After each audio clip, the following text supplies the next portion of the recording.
अभी हमने थोड़ा न्यूमेरिकली डिस्कस करा, थोड़ा थ्योरेटिकली भी डिस्कस कर लेते हैं कि क्या है ये इलास्टिसिटी।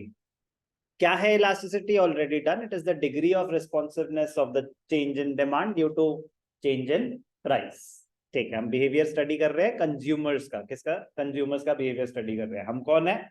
हम प्रोड्यूसर्स हैं। हम प्रोड्यूसर्स हैं, कंज्यूमर खुद अपना बिहेवियर नहीं स्टडी करते। प्रोड्यूसर जो डिसीजन जिनको लेनी है, कितनी यूनिट्स बनाए, प्राइस बढ़ाए, कम करे, ठीक है, तो बहुत इंपॉर्टेंट डिसीजन होता है प्राइस फिक्स करना किसी भी कमोडिटी का। तो वो कैलकुलेट करना चाहेंगे पहले कि इलास्टिसिटी क्या है हमारे प्रोडक्ट की। प्राइस इलास्टिसिटी हमारे प्रोडक्ट की क्या है? हाई है, price elasticity is high, degree of responsiveness is high. इसका मतलब क्या होता है?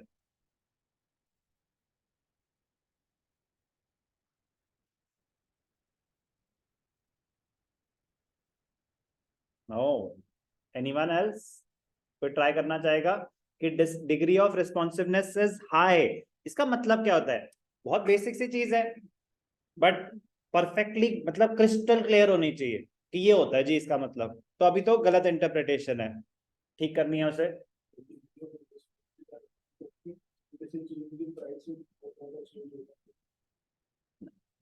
मैं पूछ रहा हूँ कि डिग्री ऑफ रिस्पॉन्सिवनेस का मतलब क्या है। तो हाई और लो पे बाद में आएंगे, पहले आप जनरल मीनिंग बताएं कि डिग्री ऑफ रिस्पॉन्सिवनेस का मतलब क्या है। कि अगर प्राइस चेंज होगा तो डिमांड कितनी चेंज होगी। बिल्कुल ठीक। अब वो भी सही बोला आपने कि अगर डिग्री ऑफ रिस्पॉन्सिवनेस हाई है, इसका मतलब प्राइस थोड़ा नहीं बोलो, कि प्राइस चेंज हुआ फॉर एग्जांपल 10% से, डिमांड चेंज होगी मोर देन 10% से, 20% से, 30% से। तो थोड़ा ज्यादा की जगह आप एग्जांपल क्रिएट करके उसको क्वांटिफाई कर दें कि degree of responsiveness is high, it means percentage change in quantity will be more than the percentage change in price. ये होता है डिग्री ऑफ रिस्पॉन्सिवनेस हाई होने का मतलब। change in quantity, percentage change in quantity, the numerator, don't use the word numerator, मैं आपकी reference के लिए बता रहा हूं। the numerator is more than the denominator, the result would be more than 1, तो मतलब elasticity is more than 1, तो elasticity is high। more than 1 मतलब responsiveness is high as compared to change in price, तो percentage change in quantity is more than the percentage change in price। तो theoretically ये terms crystal clear होनी चाहिए कि elastic demand क्या होता है, परफेक्टली इलास्टिक क्या होता है, इन इलास्टिक क्या होता है, परफेक्टली इन इलास्टिक क्या होता है। प्लीज, बहुत बेसिक चीजें बट बहुत ज्यादा इंपॉर्टेंट चीजें आपके अंडरस्टैंडिंग को और डिटेल्ड करने के लिए, वरना ऐसा नहीं कि बस उतना ही होता है elasticity is percentage change in quantity divided by percent. No, it has more to it, it has much more to it than just the formula. $1 की थे कोका कोला, $3 की हो गई। ना पीनी हमें कोका कोला, हम पानी पी लेंगे। तो अगर ऐसा रिएक्शन है तो आपकी रिस्पॉन्सिवनेस हाई है, तो प्रोड्यूसर्स को फिर इतना प्राइस नहीं बढ़ाना चाहिए था, उनका सामान बिकेगा ही नहीं। मिल्क पॉइंट मतलब जो भी है, चलो $80 तो नहीं, मतलब 80 सेंट्स, ये पॉइंट डेसिमल भी है ना, और उन्होंने बढ़ा दिया $2.4 का कर दिया, 3 टाइम। ये भी 3 टाइम्स हुआ था, $1 से $3, ये भी 80 सेंट से $2.4। क्या यार, बट दूध तो पीना ही पड़ेगा ना। कोक को छोड़ सकता हूं मैं, कोक पीना छोड़ सकता हूँ, ग्रोइंग एज में मिल्क को कैसे छोड़ सकता हूँ? तो नेचर ऑफ द कमोडिटी। तो ऐसा नहीं होता कि हर चीज पे सेम ही रिस्पॉन्सिवनेस होगी आपकी। तो there are many factors which will influence the elasticity, your behavior, degree of responsiveness. But before we study the factors, first let us understand what are the various degrees, कि 0 क्या होता है, 1 क्या होता है, मोर देन 1 क्या होता है, लेस देन 1 क्या होता है। तो 5 कैटेगरीज हम स्टडी करेंगे, ध्यान से सुनेंगे। 5 कैटेगरीज हम स्टडी करेंगे। एक, जब इलास्टिसिटी 0 है। एक, जब इलास्टिसिटी 1 है। एक, जब मोर देन 1 है। एक, जब लेस देन 1 है। एक, जब इनफाइनाइट है। कह रहे और कोई पॉसिबल वैल्यू नहीं हो सकती, और या तो मोर देन 1 होगी, या लेस देन 1 होगी, या 1 होगी, या 0 होगी, या फिर होगी इनफाइनाइट, या फिर होगी इनफाइनाइट। मैं कह रहा हूं आगे जाने से पहले भी, मतलब पहले इसको ना बहुत बेसिक कर देते हैं। मतलब इसमें से टेक्निकल एस्पेक्ट हटा देते हैं 1 मिनट के लिए, 1 मिनट के लिए टेक्निकल एस्पेक्ट हटा देते हैं, एक बहुत बेसिक मैथ्स की बात करते हैं। सब मैथ्स बोलते हैं ना, अपने टेक्निकल एस्पेक्ट वापस ले आए, नहीं, बहुत basic maths. when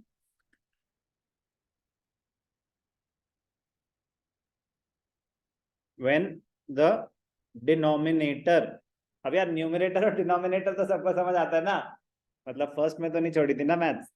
when the denominator is 0,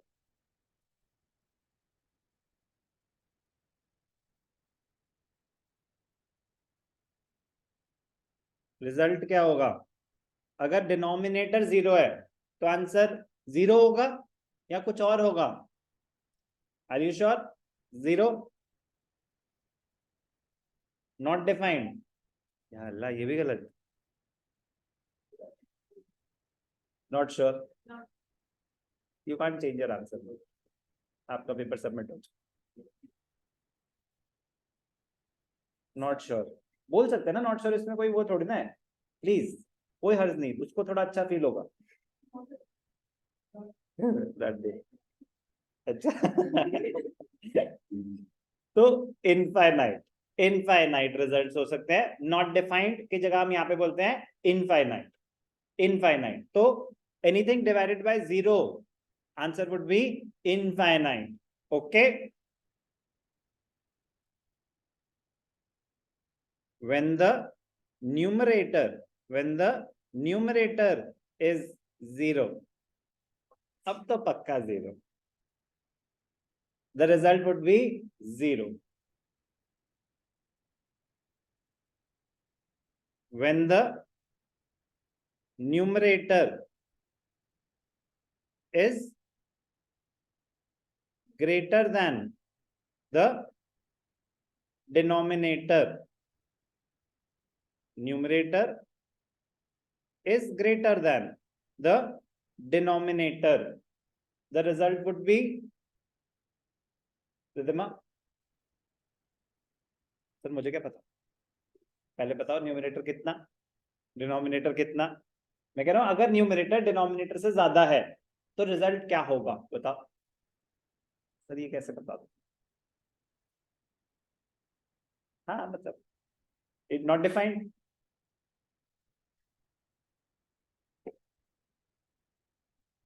it will be greater than, it will be greater than 1। तो लेकिन सर इसमें ये थोड़ा ना बताना कि कितना होगा, बस इतना ही बताना था कि 1 से ज्यादा होगा, कितना होगा ये नहीं पता, बट 1 से ज्यादा होगा ये पक्का है, क्योंकि न्यूमरेटर डिनोमिनेटर से बड़ा है। समझ रहे हो? मुझे लिख के दिखाने की जरूरत है। एग्जाम्पल 4/3,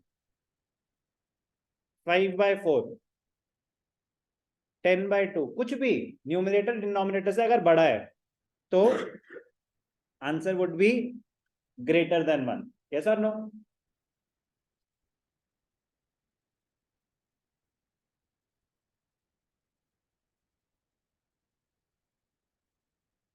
अब numerator less than the denominator, तो बताओ बेटा रिजल्ट क्या होगा? 0.25 when the numerator is less than the denominator, the result would be, बिल्कुल सही आंसर, लेस देन 1। समझ आ गया? अब इसको ध्यान से देखेंगे एग्जाम्पल। अब न्यूमिनेटर डिनोमिनेटर से कम है, कुछ भी हो, कुछ भी हो, अगर न्यूमिनेटर डिनोमिनेटर से कम है तो रिजल्ट तो 1 से छोटा ही होगा। पक्का समझ आ रहा है क्या बोल रहा हूं सबको? क्लियर?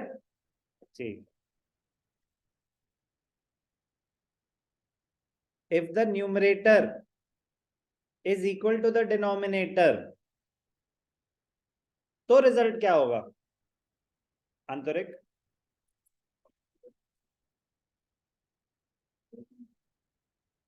ये है बेटा question, when numerator is equal to the denominator,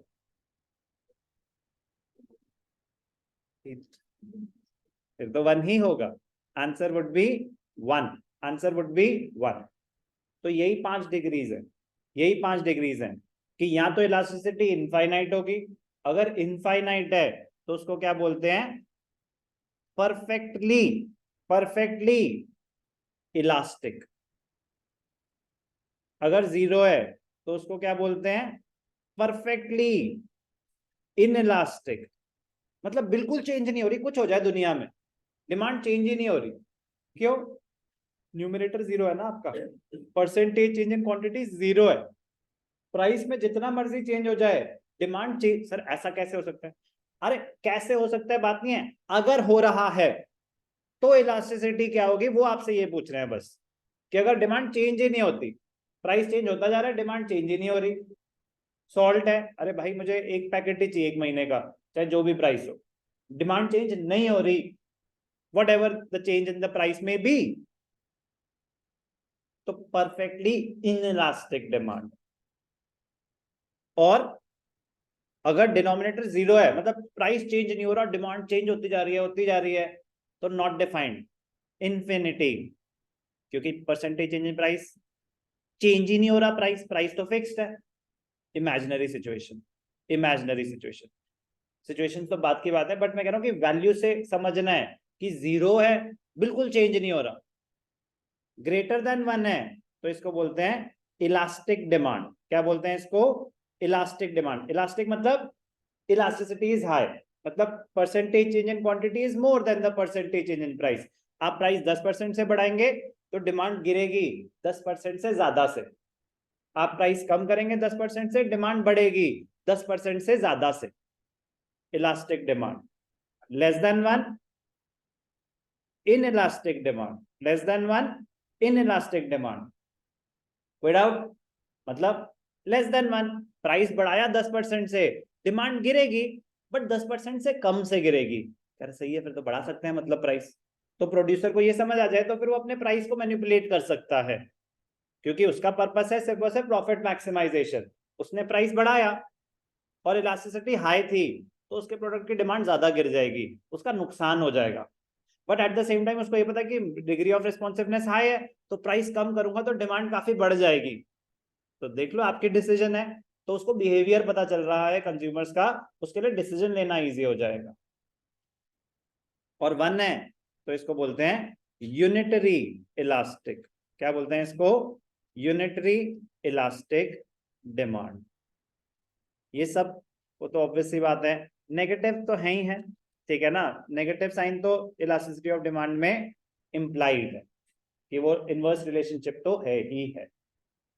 तो बहुत मजेदार, बहुत इंटरेस्टिंग, बहुत ही ज्यादा इंपॉर्टेंट कॉन्सेप्ट है degrees of elasticity. Exactly same आएगा सप्लाई में भी, 5 ही डिग्रीज होंगी वहां भी, 5 ही डिग्रीज हैं यहाँ भी। बट मैं कह रहा हूँ कि यार बाकी सब छोड़ो, मैथमेटिकली तो बहुत आसान है ना, कि न्यूमिनेटर और डिनोमिनेटर बराबर है तो 1 है, न्यूमिनेटर डिनोमिनेटर से ज्यादा है तो मोर देन 1 है, न्यूमिनेटर डिनोमिनेटर से कम है तो लेस देन 1 है। प्लीज, ठीक है ना, इतना पता होना चाहिए। अब आ जाते हैं टेक्निकली इसको अंडरस्टैंड करने की, ठीक है कि अगर ये वैल्यू है तो डिमांड कर्व की शेप क्या होगी। अब आ जाते हैं इकोनॉमिक्स पे, अभी तो प्योर बेसिक्स बहुत छोटे लेवल की मैथ्स थी है, बट कॉन्सेप्ट पूरा हो गया। अब इसको ग्राफिकली रिप्रेजेंट करना भी सीख लेते हैं कि क्या हो रहा है। आ जाओ।